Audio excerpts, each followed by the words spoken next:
Hello world, you know who it is, you know where we at. Let me tell you what we're doing today. Today we're building a garage ceiling storage unit thing. I don't know, whatever you want to call it. But it's for my garage.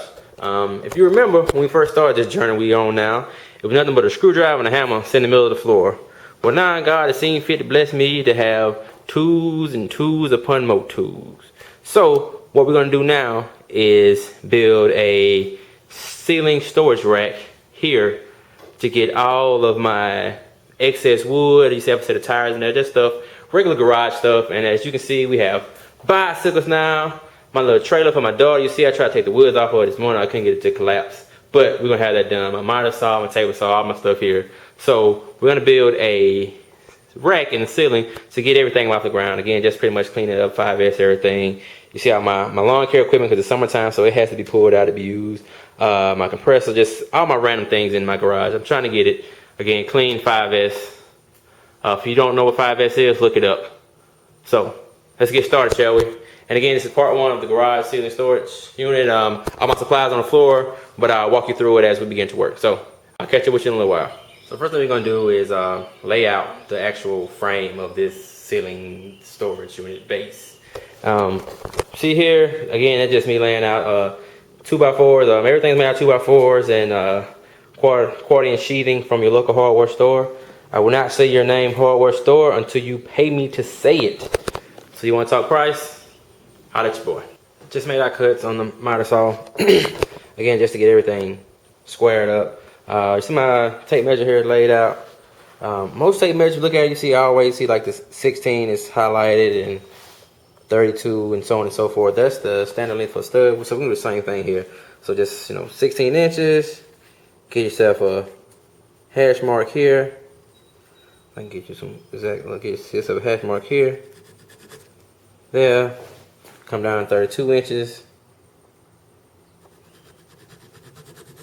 Here. Ground 48 inches. Here. And just know that's where you're gonna mount your stud. So, just that simple. You notice I still have both of them tied up, and I do the same thing. Well, actually, I should have stood it up first so you can see exactly what I'm doing. But this is just for demonstration purposes. So you see that? So that means 16 inches on center means. Let me see if I can grab a small piece. Small piece here. So this small piece will sit center, 16 inches on center of the stud, just like that. So we're gonna do that to get the frame going and check it out when we finish. So we're back and frame's done. Just nothing too special about it. Just regular old frame, 16 inches on center studs. Again, it's 5 feet by 6 feet.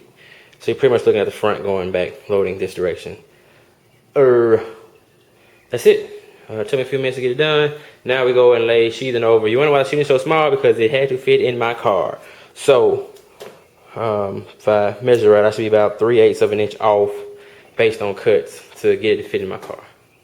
But anyway, that won't be an issue again because only people to see will be the spiders in the ceiling right there.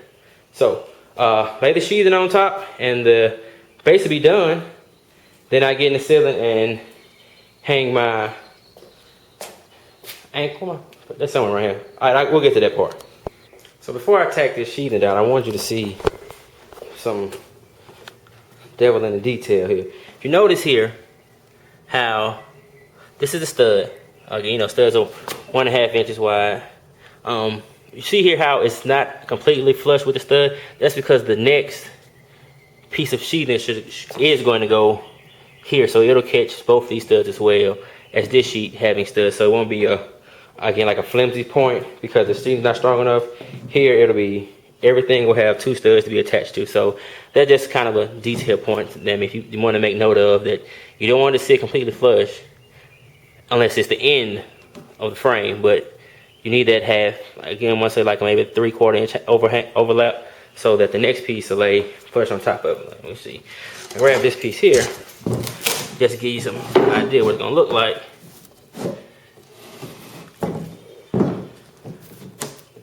See that?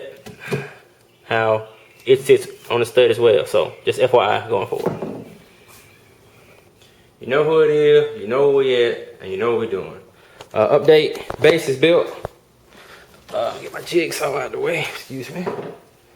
This is the base. Again, you know, nothing special. You saw the frame construction. Just a point of reference, if you look closely, you'll see these red chalk lines.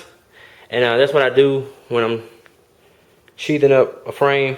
Red pop a line from top to bottom. That way you won't have to be playing pick a stud. So it's all in a straight line. See there? Screw, screw, screw, all in a straight line. So I hit one on the top and the bottom. And you remember that because we measured out in red. My red marker. You can kind of see it there, my red measure. So you know exactly what a stud is. On the top and the bottom, just pop a straight line between the 2 points. And you're on. Remember I said the extra piece we had to make? So it's all, base is all ready to go. So now we just need to get in the ceiling, get to the fun part. And remember, it's going right there. So check back in later. So here we are back. Can y'all see? Back. All we just did was mount the L brackets on my support arms. Maybe starting to come together for you now. These are mounting the ceiling. Sit flush like that. Oh, and also there's a pocket hole in the back. Just keep the front and back motion to a minimum. 2.5 inch Craig screws. Yeah, I know, pocket hole Craig screws. So let's get these mounted in the ceiling. And same procedures mounting anything else. Find the studs. You can't see the little black dots in the ceiling. So I know what each stud is. And that's it. So let's get all this stuff out of the corner. Because again, this is why we're here, to do the garage improvement process, to keep everything clean. So let's get all this stuff out of the corner so I can get this ladder here. So I can get up in the ceiling and mount these. One of my buddies and my neighbors / coworkers is gonna come by and help me mount this. So I don't know if did I show y'all this? This is it. This is the frame, the base, whatever you want to call it. Pretty much same ordinary ABC type laying out studs. It could be a wall, it could be a floor, it could be a ceiling, whatever you want it to be. But in this case, it's gonna be the base of the ceiling storage rack thing, whatever you want to call it. So that's it. Nothing special there, so let's get to work. And again, I'll check in with you. And also I'm using lag screws to mount them. I use 1-inch lag screws to mount to the 2x4s. I'm using 2.5 inch lag screws to mount to the ceiling. This thing's gonna be pretty deep up in there. So we'll check you out in a minute. Hello world, back for day 2 of the garage ceiling storage rack shelf thing. I'm gonna come up with a real swift name, but just not right now. So, read of the week. Got it mounted thanks to none other than Mr. Caleb Daniel, ladies and gentlemen. Sorry, ladies, he is taken. So that's what you're looking at now. Let's walk under it. Let's kind of get you. I guess you want to see exactly what's mounted. 4-inch L brackets, 2-inch lag bolts to the ceiling. 1.25 inch quarter round lag bolts into the 2x4 support.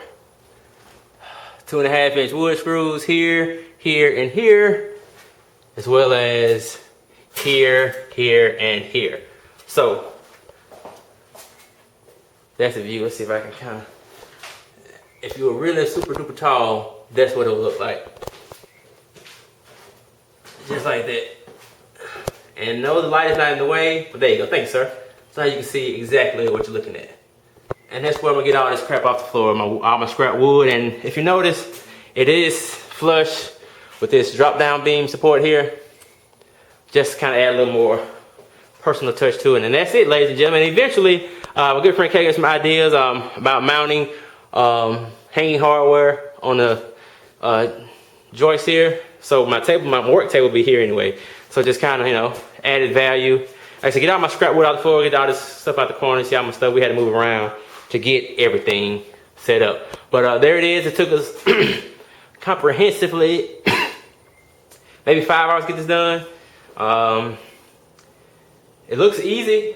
And people always say, well, how'd you get up there? Well, I'm not going to show you that part because there's a lot of blood, sweat, and tears put into it. But it's up. So thank you, ladies and gentlemen, for your time. Mr. Daniel, thank you, sir, for your time. YouTube, you're welcome.